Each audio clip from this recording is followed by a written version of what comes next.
नमस्कार।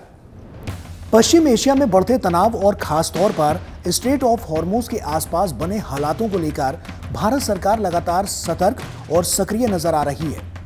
वैश्विक ऊर्जा सप्लाई चेन पर मंडरा रहे खतरे के बावजूद भारत ने एक बार फिर अपनी मजबूत तैयारी और कुशल प्रबंधन का परिचय दिया है। सरकार ने यह सुनिश्चित किया है कि अंतर्राष्ट्रीय संकट का असर देश के आम नागरिकों तक ना पहुंचे।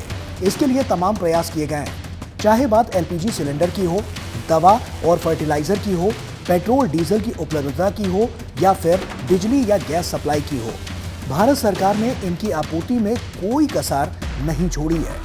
यही वजह है कि देश भर में ईंधन की आपूर्ति पूरी तरह से सामान्य बनी हुई है और किसी तरह की अफरा तफरी की स्थिति नहीं है। ऐसे में आपके मन में सवाल आ रहा होगा कि आखिर इस वैश्विक संकट के बीच भारत ने अपनी ऊर्जा व्यवस्था को कैसे इतना स्थिर बनाए रखा है। बीते हफ्ते में क्या क्या हुआ है, कैसे संकट की इस स्थिति में भारत सरकार ने देश को संभाला है और सरकार ने इसके लिए अब तक क्या क्या अहम कदम उठाए हैं, आइए इसे आसान भाषा में समझते हैं।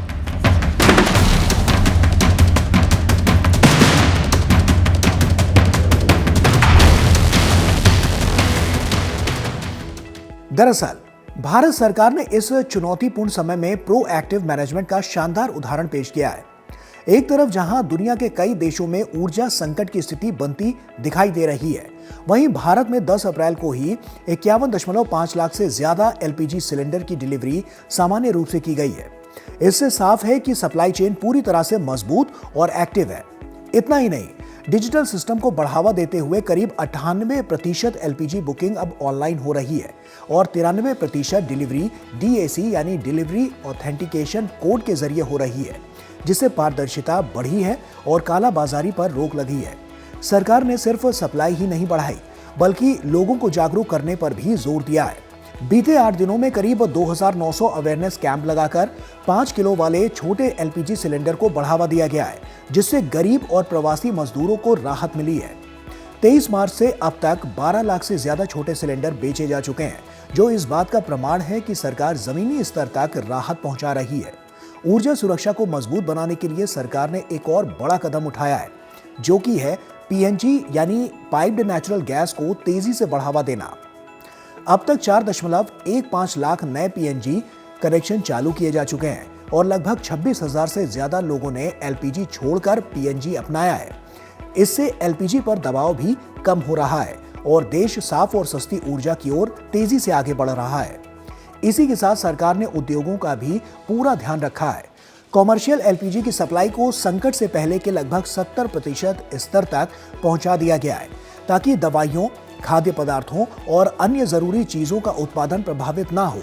साथ ही उर्वरक उद्योग को गैस सप्लाई बढ़ाकर 95% तक कर दी गई है, जिससे खेती और खाद्य सुरक्षा भी सुनिश्चित हो रही है। अगर कच्चे तेल और रिफाइनरी की बात करें तो यहां भी स्थिति पूरी तरह से नियंत्रण में है। देश की सभी रिफाइनरी हाई कैपेसिटी पर काम कर रही है और पेट्रोल डीजल का पर्याप्त स्टॉक भी मौजूद है।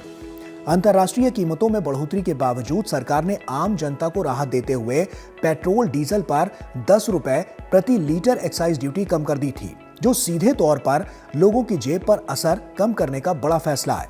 इसके साथ ही सरकार ने जमीनी स्तर पर सख्ती और बैकअप प्लान को भी पूरी मजबूती से लागू किया है।